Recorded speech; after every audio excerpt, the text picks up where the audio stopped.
Hello students, welcome to Bharat Group of Schools and Colleges. I am Arif sir. Now I am taking new subject that is SP Secretarial Practice. इससे पहले Sohail sir ने आपको chapter number 1 वगैरह discuss किया है. हम लोग start करेंगे आज के लेक्चर में SP का chapter number 2. The name of chapter number 2 is Joint Stock Company. Basically आप सब लोग एक चीज समझो, बिजनेस करने के बहुत सारे तरीके होते हैं और बिजनेस आज से नहीं काफी समय से किया जा रहा है, इसीलिए ये बहुत ओल्डेस्ट फॉर्म है. अब इसका इवोल्यूशन समझो कि जॉइंट स्टॉक कंपनी डायरेक्टली नहीं आई स्टूडेंट्स. पहले जमाने में सबसे पहला जब बिजनेस शुरू हुआ उसे एक इंसान करता था. Business run managed and controlled by one person, उसे कहते थे सोल ट्रेडिंग कंसर्न. ये कैसा बिजनेस था? इस बिजनेस में जो पैसा है दैट इज कैपिटल. इस बिजनेस को जो चलाएगा दैट इज मैनेजमेंट.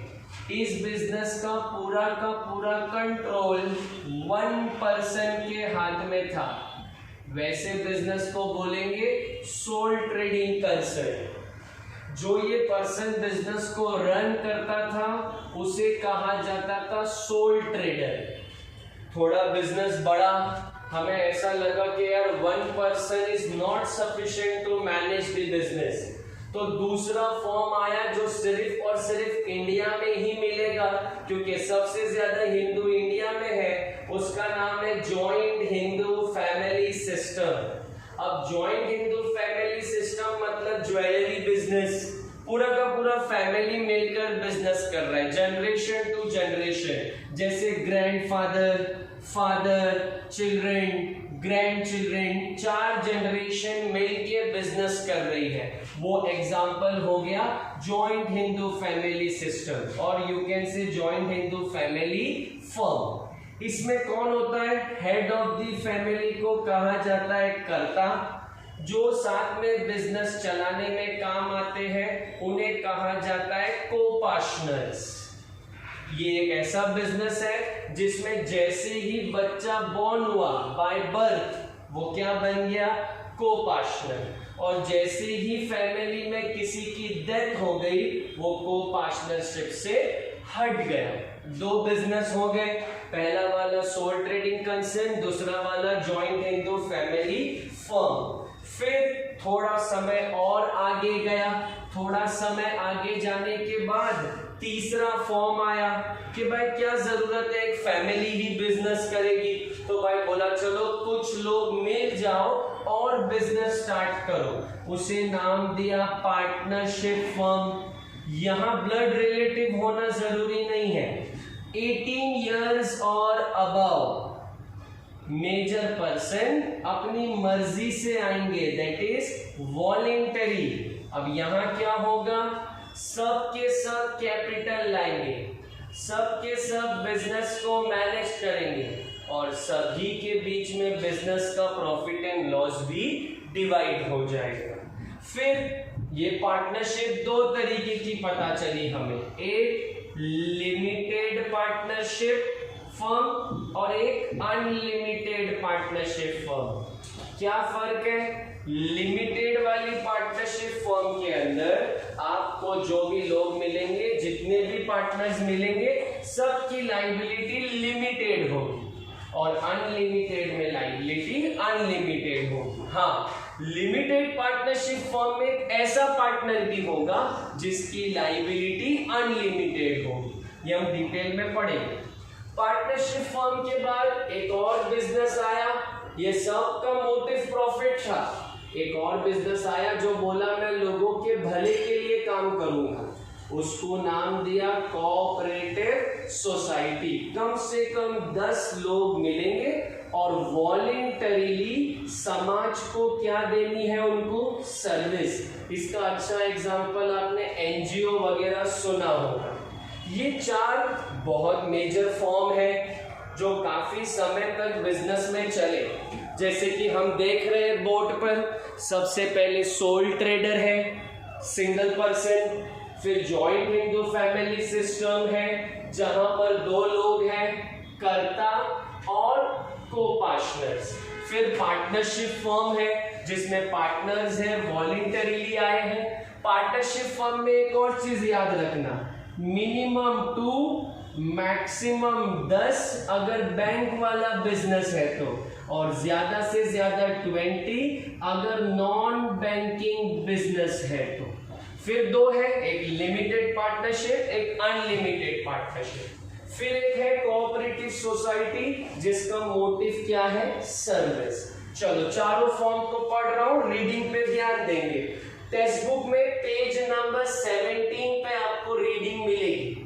जब आप मेरा लेक्चर सुन रहे हो, गवर्नमेंट टेक्स्ट बुक ओपन कर लेना। Sole trading concern is a form of business organization. It is owned, managed and controlled by one person. So it is also called as one-man business. Person who conduct the business is called sole traders. कुछ features है उसके, जैसे कोई कानून नहीं है, आप अपनी मर्जी से शुरू कर दो बिजनेस, आपको गवर्नमेंट का परमिशन, कोई रूल्स, कोई रेगुलेशन कुछ भी फॉलो करने की जरूरत नहीं है।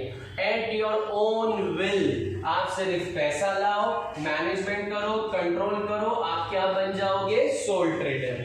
चलो भाई, number 2, soul trader can has only one owner. Soul trader में एक ही ओनर आपको मिलेगा।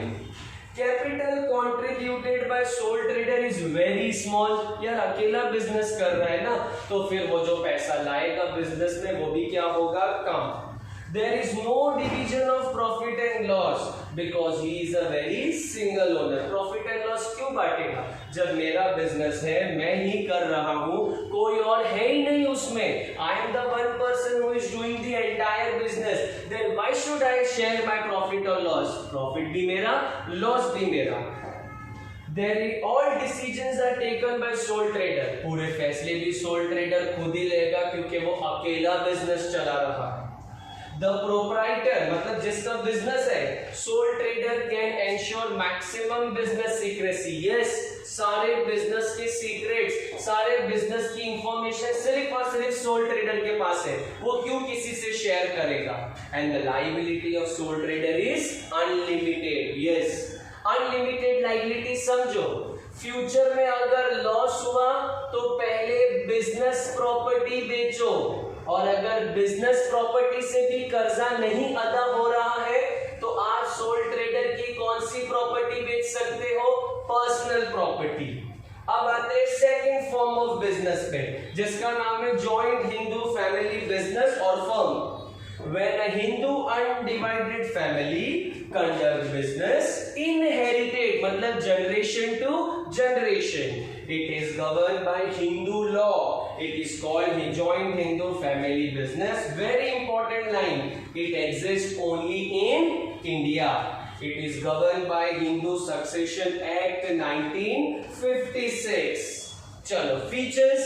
Member of joint Hindu family business by birth only. Every child born in the family become the member. बनेगा co-partner. Head of the family जो होगा उसे हम कर्ता बुलाएंगे, जो बाकी सारे members है वो बन जाएंगे co-partners. Number of members there is no limit.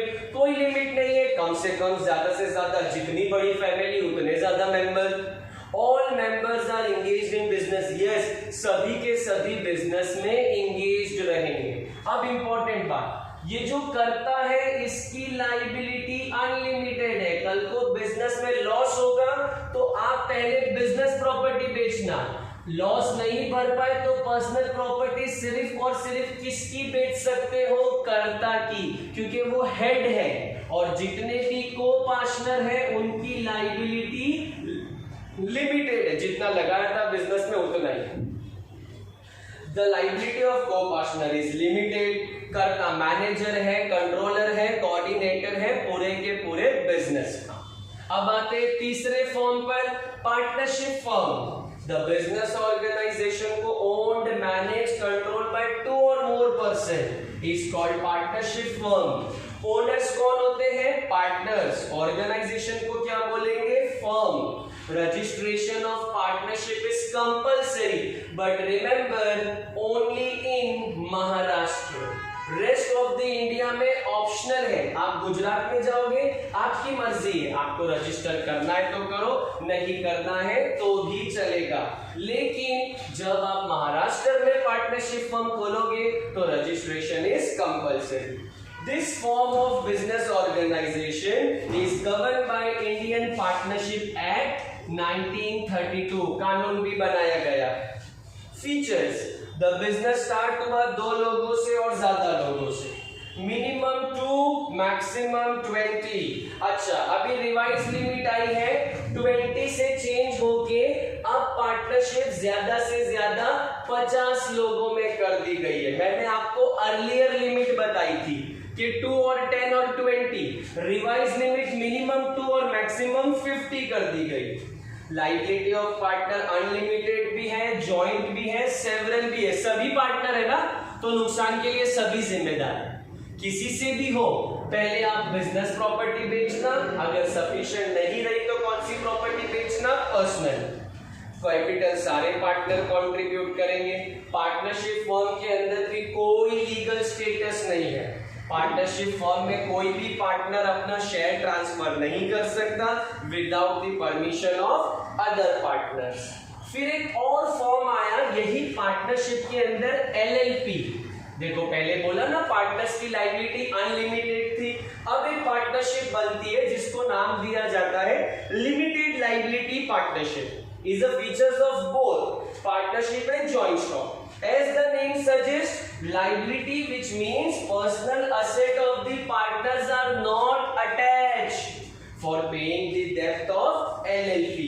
ये 2008 में बनी है अनलिमिटेड लिमिटेड लायबिलिटी वाली पार्टनरशिप। अब देखो इसके अंदर भी समझो the features, the limited liability partnership is legal entity। LLP में नंबर्स डिस्टिंक्ट है उसके ईच मेंबर से, minimum 2, maximum unlimited. No requirement of minimum capital contribution. Form करना बहुत इजी है, बहुत आसानी से शुरू हो जाएगा। हर पार्टनर की लायबिलिटी लिमिटेड है और एग्रीमेंट में लिखी हुई है।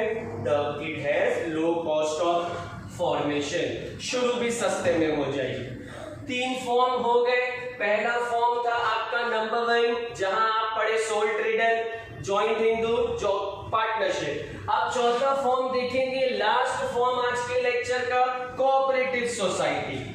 अब कोऑपरेटिव सोसाइटी वॉलंटरी है, जो फॉर्म हुआ है to achieve certain economic objective. Nature of cooperative हमेशा सर्विस ओरिएंटेड रहेगा। इसको रजिस्टर किया गया है कोऑपरेटिव सोसाइटीज एक्ट 1960 में। फीचर्स: कंपलसरी है registration, membership is open for all, सभी लोग इसके मेंबर बन सकते हैं, कोई भी कास्ट, कोई भी रिलीजन, कोई भी क्रीड। मैक्सिमम मिनिमम 10, मैक्सिमम यहाँ भी नो लिमिट, यहाँ मेंबर्स की लायबिलिटी लिमिटेड है। ये 4 फॉर्म के बाद हमारा चैप्टर हम नेक्स्ट लेक्चर से शुरू करेंगे, that is joint stock company. पूरा एक डिस्कशन जाएगा जहां मुझे आपको सिर्फ मीनिंग एक्सप्लेन करना होगा। आज के लेक्चर्स के हाइलाइट्स दोबारा दोहरा रहा हूं, ध्यान दो। एक बिजनेस ऑर्गेनाइजेशन शुरू हुआ था सिंगल पर्सन से, जिसे आप सोल ट्रेडर कहते थे। फिर बिजनेस बड़ा फैमिली में गया तो जॉइंट हिंदू फैमिली सिस्टम। फिर 2 से 50 लोगों में गया तो पार्टनरशिप, एक अनलिमिटेड वाली, एक लिमिटेड वाली। फिर लास्ट में आया आपका कोऑपरेटिव सोसाइटी। ये क्यों अलग है सर? प्रीवियस तीनों का मोटिव प्रॉफिट है, इकलौते कोऑपरेटिव का मोटिव सर्विस है। अगले लेक्चर में हम लोग जॉइंट स्टॉक कंपनी स्टार्ट करेंगे, वेरी इंपॉर्टेंट टॉपिक रहेगा। Now that's all, thank you.